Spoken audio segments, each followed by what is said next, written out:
누가복음 18장 오늘 15절 말씀서부터 30절까지의 말씀을 보았는데요.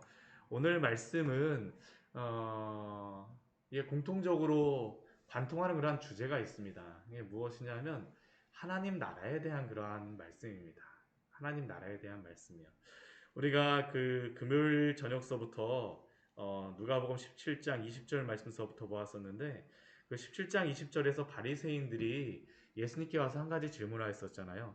하나님의 나라가 어느 때에 임하나이까? 라고 질문하였었는데 그 이후에 그 예수님께서는 종말에 대하여서 말씀하시고요. 종말을 맞은 성도들이 어떻게 기도하고 살아가야 되는지에 대하여서 주일날 저희가 말씀을 보았다면 오늘 말씀은 그렇다면 하나님의 나라는 도대체 누가 들어가는가라는 것에 대하여서 말씀하시는 게 바로 오늘 말씀입니다. 이거를 잘 저희가 이 진행되는 이 말씀의 그 내용을 알아야지 예수님께서 이것을 말씀하시는구나 라는 것을 저희가 더욱더 잘 알 수 있겠죠. 오늘 15절 말씀을 보게 되면 이 예수님께서 예루살렘으로 지금 올라가시는 중입니다. 지금 이게 예루살렘에 이제 얼마 안 있으면 예루살렘에 올라가셔서 이제 고난을 받으시는 게 바로 앞두고 있어요. 이제 거의 여리고에 가까이 오셨을 때입니다. 그러니까 이제 얼마 멀지 않았어요. 근데 그 예수님이 이렇게 예루살렘에 올라가시는 길에 사람들이 예수님이 그 있는 것을 보자 막 몰려오기 시작합니다. 근데 이번에는 그 사람들만 몰려오는 것이 아니라 어린 아기를 데리고 와요. 너무나도 예쁜 아기였던 것 같아요. 부모님이 보기에 어린 아기를 데리고 와서 예수님이 만져주시기를 바랍니다. 예수님께서 축복해 주시기를 바라는 거죠. 정말 그 부모의 마음이 느껴지지 않습니까? 그러나 이 시대에는 어린아이라고 하게 되면 사람들이 그 부모는 굉장히 예뻐했을지 모르지만 이 어린아이라고 하는 그러한 그 존재에 대하여서 그렇게 막 대접을 하거나 그렇게 뭐 아이서부터 이렇게 먼저 앞세우거나 이런 것은 그 시대 그런 시대는 아닙니다. 왜냐하면 이 시대는 철저하게 노동력이라던가 아니면 이 전쟁에 누가 참석할 수 있는 참여할 수 있느냐 그게 굉장히 중요한 시기가 되잖아요. 그렇죠? 근데 이런 어린아이를 예수님 앞에 딱 데려오자 제자들이 그것을 보고선 딱 하는 게 있습니다. 안 돼. 안 돼. 보고 꾸짖습니다. 아마 이 제자들이 이렇게 꾸짖었던 이유는 예수님이 너무나도 바쁘시고 또 만나야 될 중요한 사람들이 더 있다라고 생각했기 때문이죠. 이 사람들이 먼저니까 어린아이 아예 이렇게 나중에 뭐 시간 있으면 근데 오늘 예수님께서는 그렇게 꾸짖는 제자들을 보시면서 말씀하시는 게 있어요. 오히려 예수님께서 그 어린아이들을 부르십니다. 그 어린아이들을 불러서 가까이 하시면서 제자들에게 말씀하시죠. 뭐라고 말씀하세요? 어린아이들이 내게 오는 것을 용납하고 금하지 말라라고 말씀하세요. 왜 예수님께서 이 말씀하실까요? 하나님 나라에 대한 중요한 진리를 우리에게 알려주시는 것이죠. 하나님 나라에 누가 들어가겠습니까? 오늘 거기에 대해서 예수님께서 분명하게 말씀하십니다. 뭐라고 말씀하세요? 하나님의 나라가 이런 자의 것이니라. 누가 하나님 나라에 들어갑니까? 라고 하게 되면 정답은 바로 이것이죠.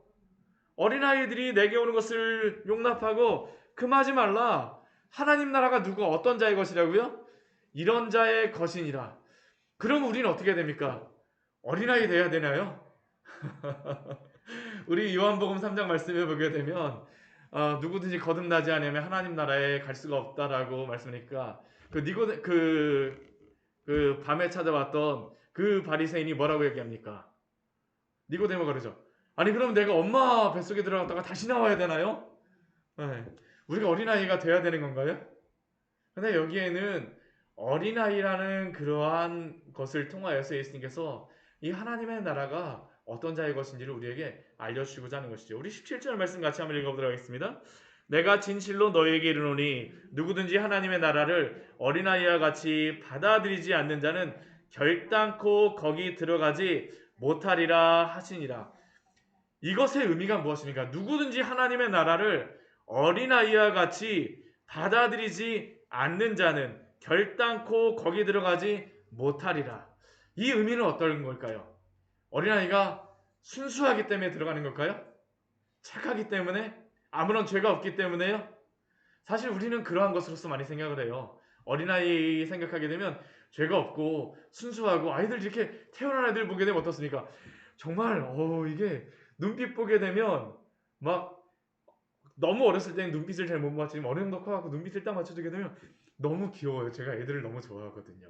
예. 이렇게 막 보고 있으면 너무나도 마음이 좋아요. 근데 어린이집에 가갖고 어린아이들을 하루만 한 6명 이렇게 데리고선 있게 되면 전쟁터입니다. 전쟁터. 그 선생님들이 식사도 못하러 간대요. 아이들 막 와갖고 조그만 막 기는 애들도 가갖고 가만히 누워있는 애한테 가고 손가락 가지고 이렇게 막 찌른다라고 하고 누가 먼저 밥 먼저 주려고 그러면 막 하고 힘센 애가 막 밀어붙이고 막 해갖고 이거 어떻게 화장실 갈 시간도 없이 아이들이 그렇다고 합니다. 아이들이 결코 죄가 없는 자가 아니에요. 우리가 그것을 할 수 있는 그 아주 좋은 말씀이 있었죠. 우리 시편 51편 5절 말씀에서 얼마 전에 보았던 말씀 아닙니까? 우리 같이 한 말씀 한번 찾아보도록 할까요? 다윗의 고백이었었죠.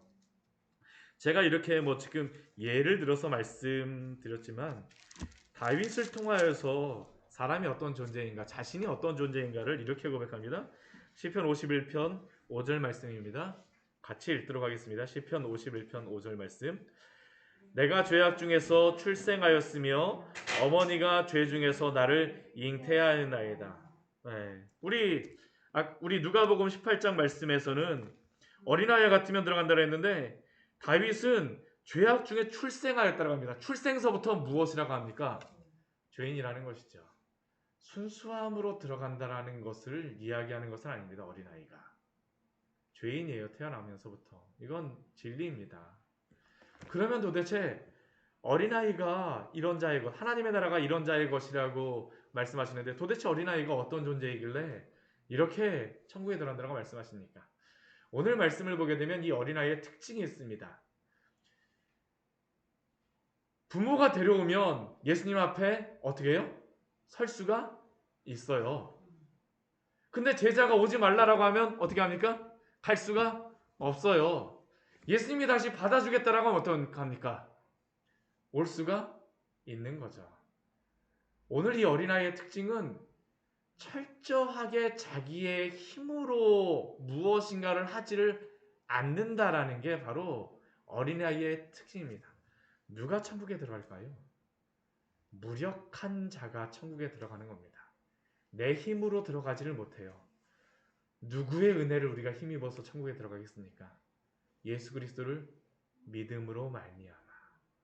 우리의 어떠한 순수함이나 우리의 무엇을 행함으로 말미암아가 아니라 부모가 어린아이를 데리고 가듯이 온전히 부모에게 맡겨져서 이렇게 왔다 갔다 하듯이 그 하나님의 나라를 그냥 받아들이듯이 하나님의 나라에 들어가는 사람들도 하나님의 나라를 받아들이는 자, 내가 죄인임을 알고 예수 그리스도의 그 보혈을 의지함으로 온전히 믿고 그 말씀을 받아들이는 자가 어떻게 할까요?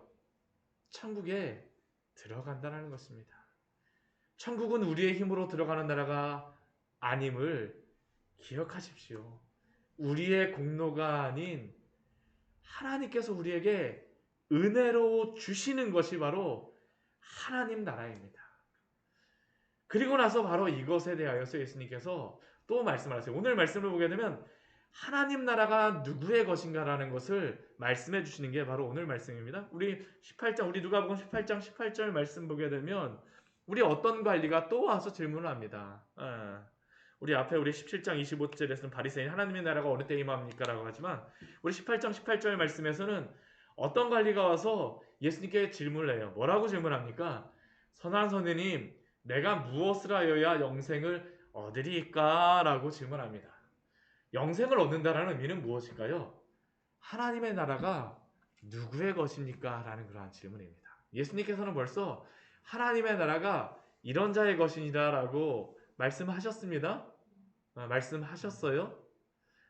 우리의 힘으로 얻는 것이 아니라 하나님의 은혜로 들어갈 수 있다는 것을 말씀해 주셨어요. 근데 이 어떤 관리는 무엇이라고 하니까 내가 도대체 무엇을 해야 하나님의 나라를 들어갈 수 있습니까? 라고 질문을 해요. 선한 선생님이라고 하죠. 그러니까 예수님께서 바로 대답하시는 게 무엇입니까? 내가 어찌하여 나를 선하다고 일컫느냐? 하나님 한 분 외에는 선한 이가 없느니라. 예수님이 선하지 않다라고 말씀하시는 것이 아닙니다. 왜 이 말씀을 하실까요?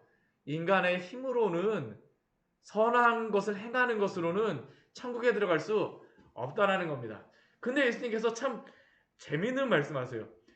행함으로는 천국을 들어갈 수 없다라는 게 사실 예수님께서 말씀하시는 것이지만 그 뒤에 20절 말씀에 보게 되면 십계명의 말씀을 하십니다. 십계명의 말씀을 하세요.